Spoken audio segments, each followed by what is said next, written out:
Hey, everybody, and welcome to the HERstory Collaborative. My name is Jen Buck, and I'm your host here in the collab. I'm a professional speaker, executive strategist, author of 5 books, and a nonprofit founder. My speaking and training business is focused on advocating, activating, and amplifying high-performing women. And that's what the HERstory Collaborative is all about. Trailblazing women who are changing their little corner of the world. Today, my guest is Anita Malik, who is a true trailblazer and world changer. Anita is currently the Chief Operating Officer for LawLytics and the former COO of ClearVoice. She was the co-founder of BrideRush, which is a date-centric booking solution for events that was featured on NPR, in Entrepreneur, and Forbes. Anita was the co-founder of East West Magazine, a bi-monthly magazine about the Asian and South Asian American experience, which was featured in the New York Times, New York Post, and MediaPost. She has a business and journalism degree and spent years working as an anchor and reporter. Anita's also a wife and the mother of 2 beautiful, bright, and fun-loving boys. She's currently on the board for Moms in Office and was also the Democratic nominee for U.S. Congress in Arizona. Anita continues to be a voice for bold change and has a podcast coming out soon called Thank You for the Condescension. Welcome to the collab, Anita. Thank you for the introduction. I won't say condescension. That was beautiful. I appreciate it. And I'm happy. You're welcome. You're welcome. I got tongue-tied on a couple of them, which happens at times, but yeah. I'm so excited that you're here. You know, you have been, for me, really a beacon of light. You know, I have for several years followed you. Many of the things that you've been involved with have really inspired me to learn and break out and be better in my own community. And so this is just huge for me. And I appreciate you so much. Oh, well, that is so sweet and so kind. And, you know, I think you have been such a critical part of all the change that we're seeing in this community. So I'm just happy to have this conversation and get to spend more time with you. It's been a while. Yay. Yeah. And so I have to jump right in to Moms in Action or Moms in Office, because, you know, I love that you always take action where it's needed. You're always stepping into spaces where we need more amplification. We need more attention. And I'd love to hear more about that.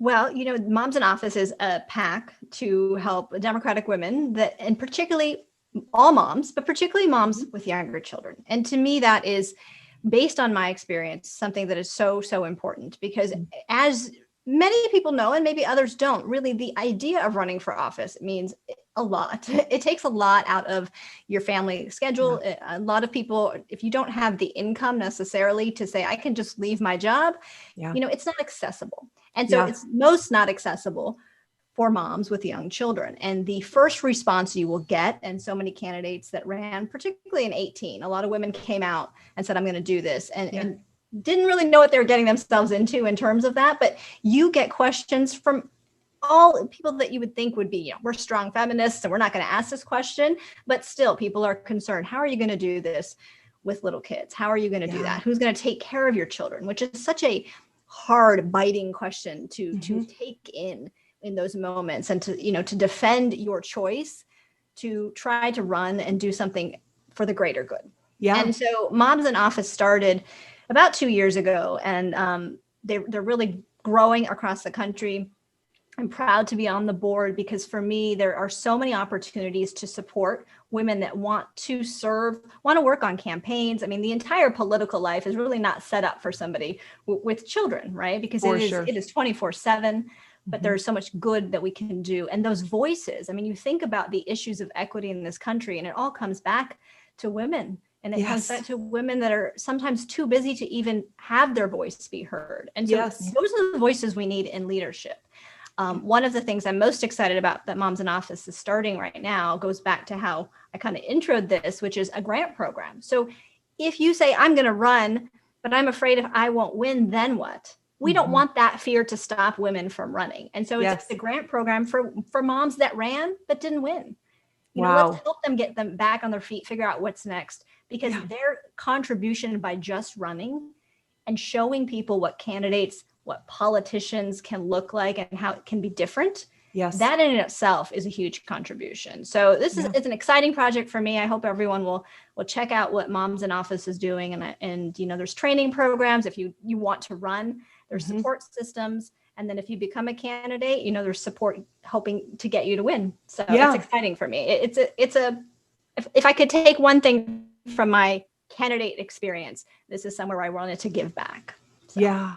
Yeah. I think it's huge, you know, and I've watched how hard you've worked as you have been engaged in civic politics, in change that's occurring within the community. And I've watched you push and push and push. And then there's this sort of aftermath, you know, and what's next? And especially this last year, you know, when I watched you as a COO of an organization and then putting in, of course, the hours that go into running. And when it's over, then what? And it's really tough. And now you add the pandemic on top of it. And there are kids to educate, you know, there are homes to take care of. And it, you know, there's just a big sort of void, I think. And I absolutely love what you're doing, what they're doing, because it's so needed. If we're going to get more women representing us, which we need, we have to also create systems that work for them. Right.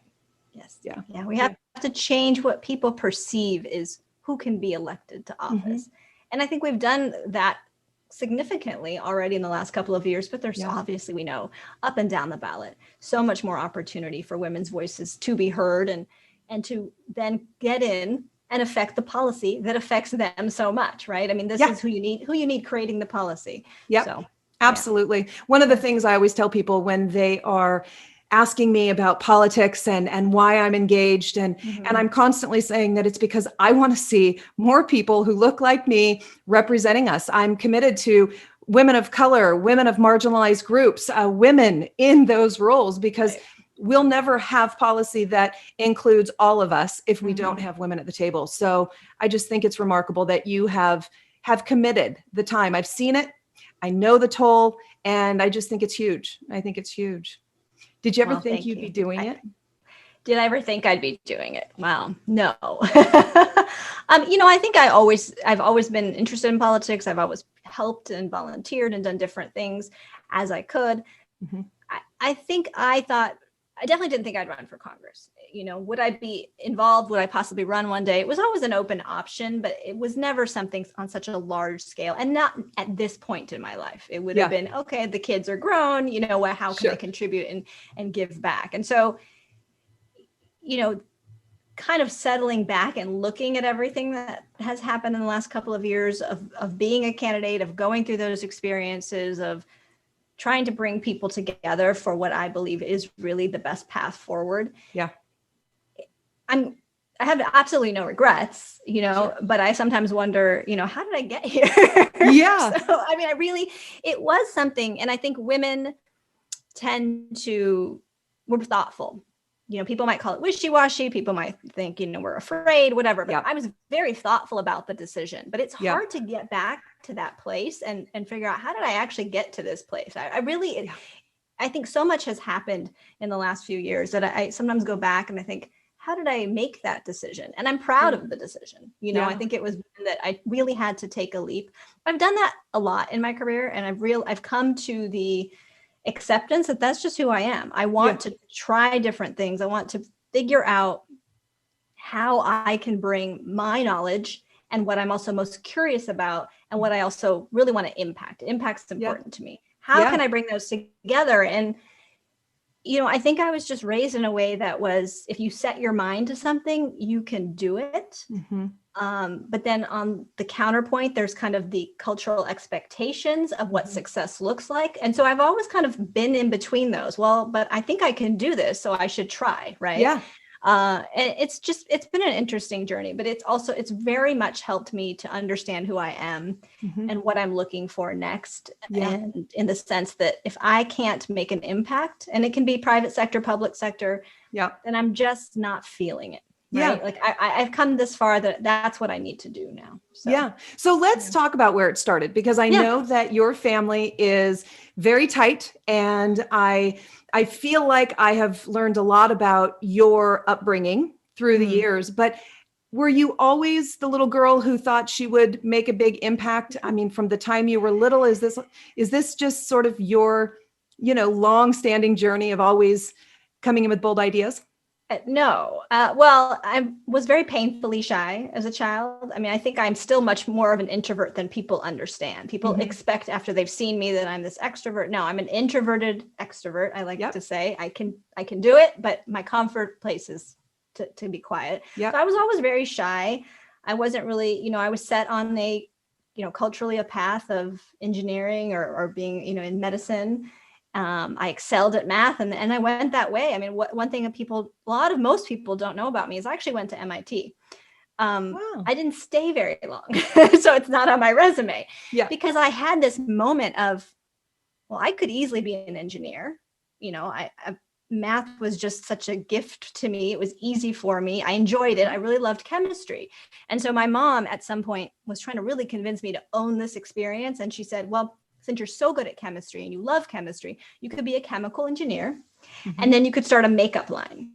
Oh, the irony is she never really wore much makeup. I never knew how to use makeup. So you know this because you know this. I still don't know what I'm doing with it, and I'd prefer not to have to use it. Yeah. But now I'm getting older, so yeah. So that was funny at the time because I'm like, okay, I guess I could do that, but I've never been passionate about those things. Yeah. And I just had this moment of I don't know that I want to be an engineer, and now this is what I'm in my path is going to be. And so, I made the decision to take some time to think about it, came here, finished my degree, always thought I'd go back. They said, you can come back anytime. And I just went forward and kind of just got into the business side, taking those kind of, computer information systems, the business side of things. Yep. And then it was kind of settled. And so it's an interesting thing that, I never thought I would be where I am now for sure. I don't think my family thought that, it was very much like, this is kind of where we go. This is what you're skilled at. This is what you're good at. And I discovered my love for writing and communication in college. Okay. And I always thought it wasn't my strong suit. I was the science and math girl, and that kind of just shifted everything for me. Yeah.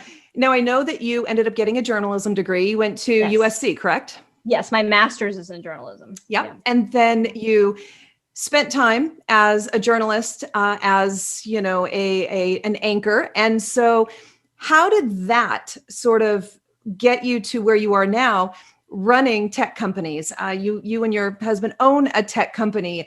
How in the world did you make this transition?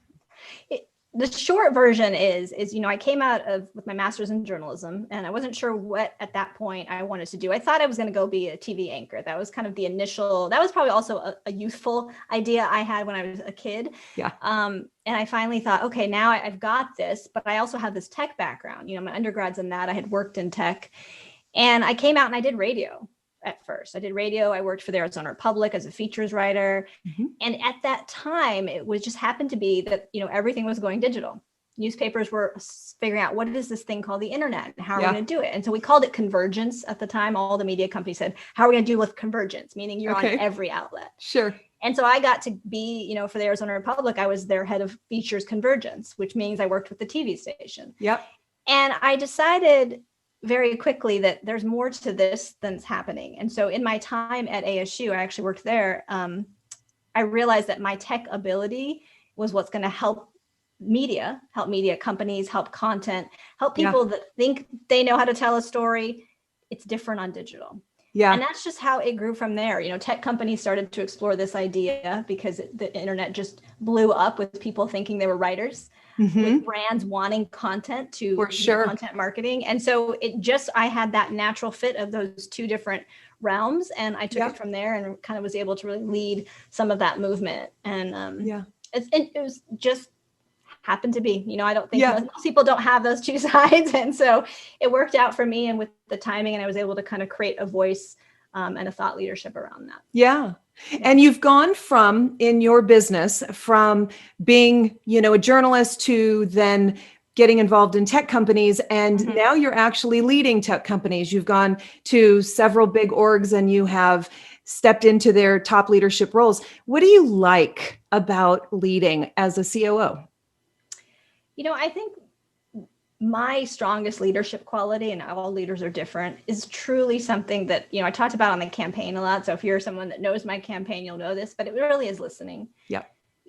Particularly stepping in, when I was the chief operating officer at ClearVoice, I helped build the company. And so that's a different experience. Now I'm stepping into a company that's existing and trying to see where the gaps are, how we can scale, how we can grow more. And that's a different experience. And listening, not just from the business or process perspective, but listening to the people, because you can have the best processes, you can have the best technology, but if you don't have a team that really unifies around that common vision and feels like they're a part of it, then you're not going to succeed. And I think I really enjoy making connections with people and figuring out how they fit into the bigger picture and helping them with their career. I mean, from the beginning of my career, I was thinking about this the other day.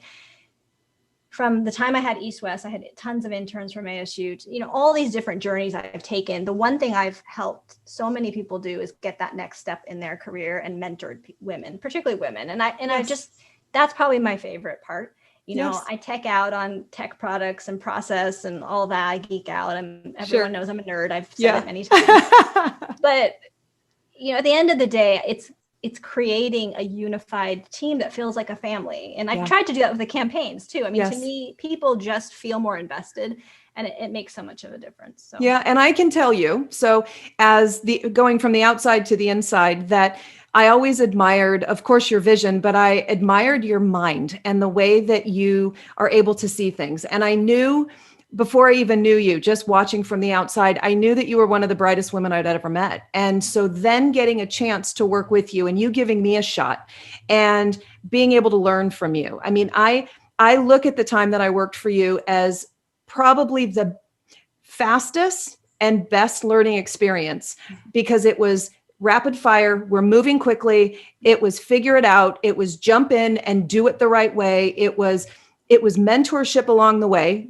I did this. Will you check it out? But then the greatest gift of all is that you open the next door for me. And that's exactly what you're talking about, and it just is, it's a remarkable thing when you meet women who are invested in amplifying other women. It's unique and remarkable. And I think that you have paved the way in my life for that.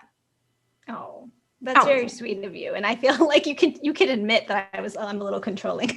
I'm working on that. But you know what? I'm not going to say controlling. No. Listen, what I'm going to say is I have my own judgments about myself, but I think we all can grow. But so I don't think you're controlling, but what I do think is that you have a very clear vision. Yeah. And because I admire you so much, I understood that I needed to stay. How many times did we say this? Stay in your lane. Stay in your lane and do the thing, right? And it was such a great training ground for me, because as you know, I want to just try all the things all at once, and I want to go absolutely crazy. And it was really getting clear and focused. And that was honestly one of the most important periods of my life to learn that way, and to be mature enough to acknowledge it's not controlling and it's not criticism. It's understanding the lane. And that was huge for me, because then I was able to go to the next step that you happened to open the door for, right? It lets you specialize. And it's the same thing in all these corporations I've been a part of, and different startups, is everybody thinks that they want to suddenly be the manager and be in charge of it all. And they've never experienced that. And then sometimes people get there too soon in their career. And I just had this conversation with somebody the other day, and then they're like, I don't really like doing that. Is there a path for me to be successful and grow as an individual contributor, or somebody that's so focused on that skill? Yes, because we need that person with that skill. Yeah. And so I think sometimes people, it's one of the things that I think it's not always in a fast moving campaign. I think it can be a little more jarring, but I think it's something that throughout, for women specifically, don't feel like you have to be at the C level or you have to be the manager. If you don't want to do that, still carve out your path, be clear about it, be firm about it, say, I am very good at this thing. Yes. And I want to grow in this. And don't let people kind of put that cap on how far you can go with what you're doing. Yep. I totally agree. And so my audience is roughly 26 to 45. Okay. That's my sweet spot of viewership and listenership. And so I know that a lot of women during that period, those 30s are really, really interesting, because towards our late 30s, we start to really come into our own. And there's this awareness that becomes so glaring that you can't avoid it, which is, do I love what I'm doing? Am I in that space of, of joy and of my genius and my talent? And is there a path that's going to allow me to actually be fulfilled into the second half of my career? And so I think that that's so important. And you nailed it. It may not have a certain title and it may not look a certain way, but it's important that you find that joy and fulfillment within it. Yeah. It's something that I've still examined. Mm-hmm. Is this the right path for me? Why am I doing this? And kind of always making sure that you carry that checklist.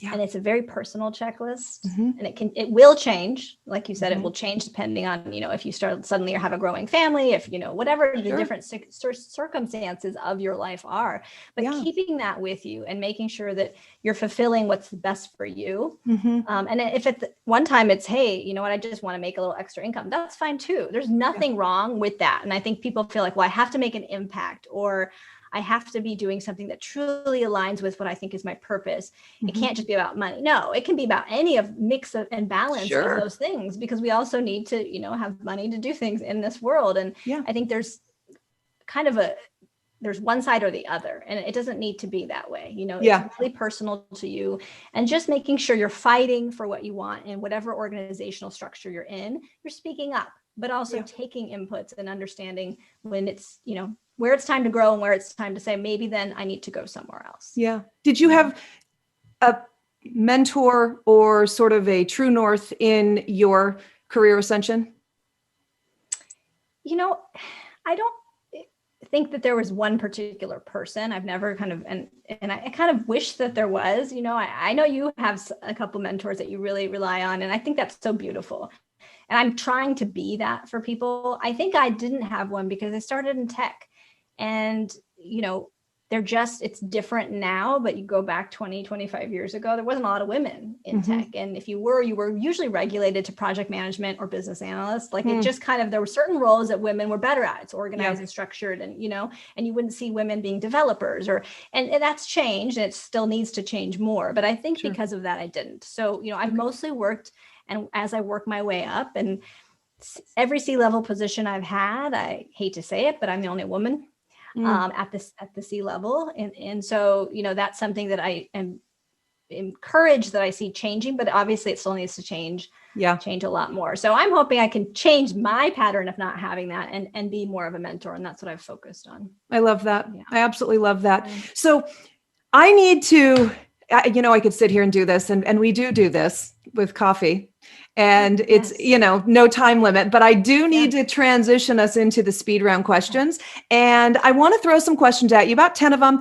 And I just want you to answer with what comes to mind in the moment. It just gives us a fun flavor of you that we may not have had with, some structured questions like we've been enjoying. So I'm going to throw them at you. You just tell me what feels right in the moment to you, and we'll just get through them. Okay. So here we go. First question. If you got an hour to spend with a woman from history, sitting on a park bench and asking all your questions, who would your woman be? That's a great question. I don't think it would be a historical figure necessarily, but, I never got to know both my grandmothers very well. They lived in India. They both passed about 20 years ago now. And to me, the history that's part of my history, but also the history of what they saw as that country has changed and developed and gone through so much over time. I think to me, that would be the answer. What a cool answer. Absolutely. Here's another one. Are you a sweet person or a savory person? I know this answer. Both. And I actually had a nickname when we were going to start like a show years and years ago, back when I was at USC, called Salty Sweet. Because of that. Cute. Yeah. So I would have thought sweet, because I feel like when we start to get hangry, you're wanting sweet. Yeah. When it's hangry, if I need an immediate fix, always sweet. I'm not going to think salty, but I'm also someone that can sit and have the whole bag of chips, and I love pickles and So. Oh, yeah. All right. So if you were to win the lottery, big dollar amount lottery, what would be your first spend?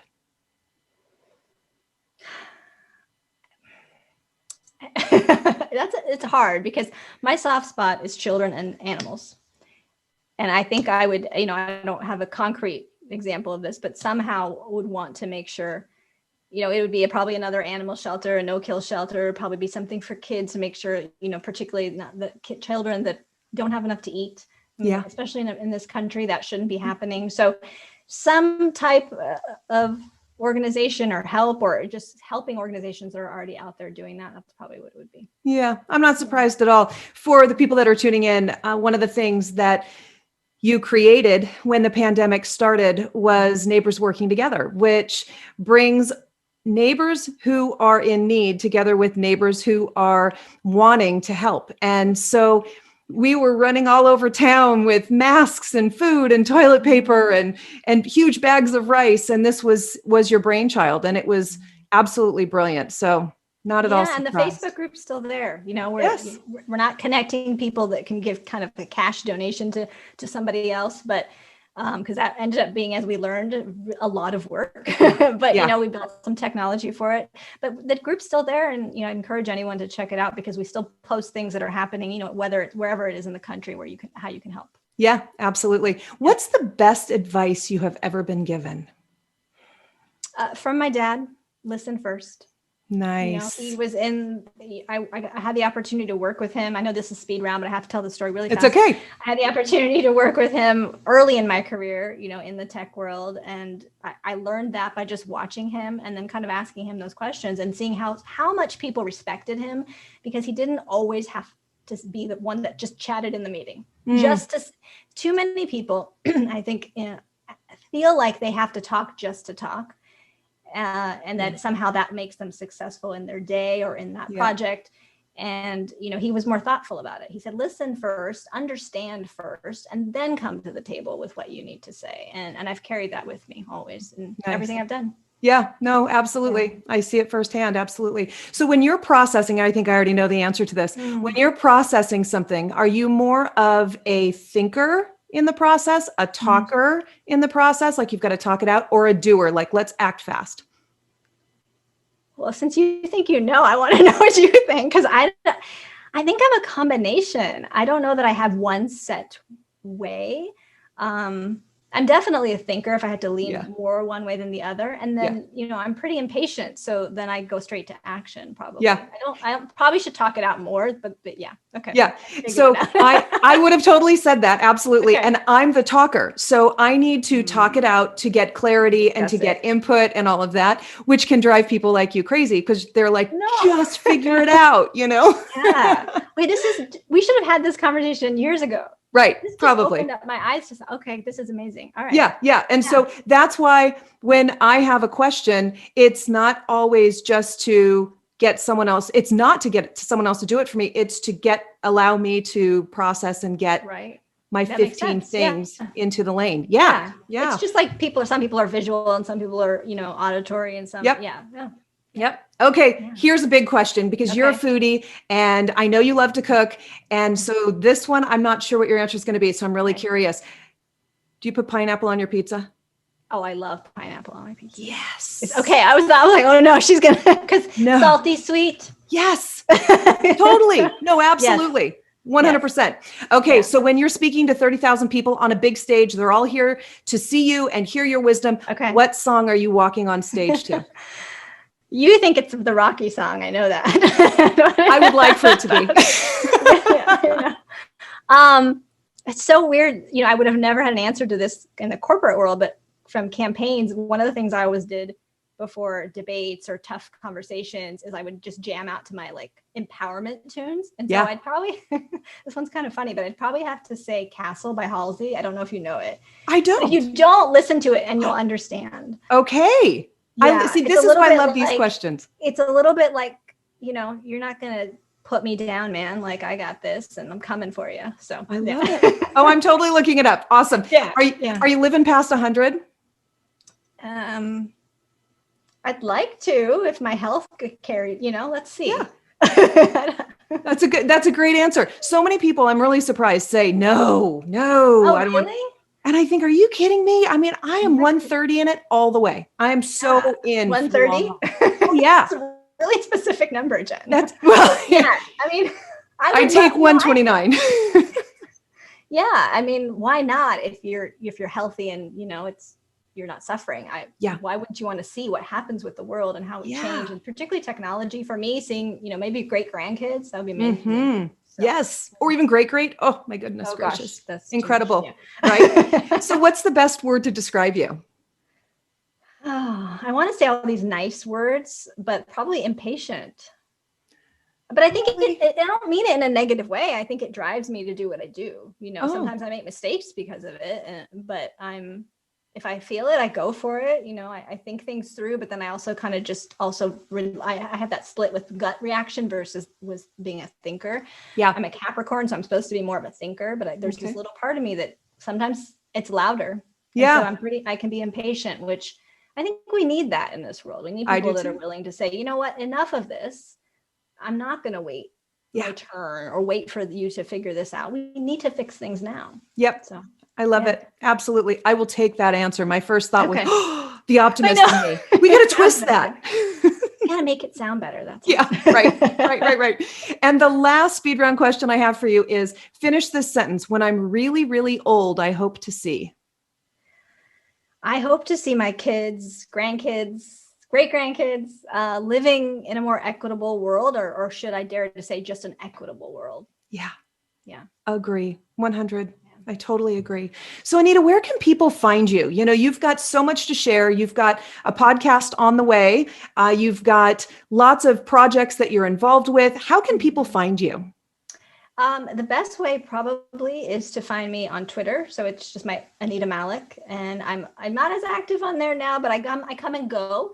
And from there, you can kind of find my other places, and the podcast will be distributed everywhere. We're hoping to launch it sometime this month. So just stay tuned for that. And if you follow my campaign, you'll understand the title. If not, listen, and then we'll explain to you where the title comes from. Thank you for the condescension. Yes. It is going to be awesome. And I cannot wait to hear the truth dropping. I cannot wait.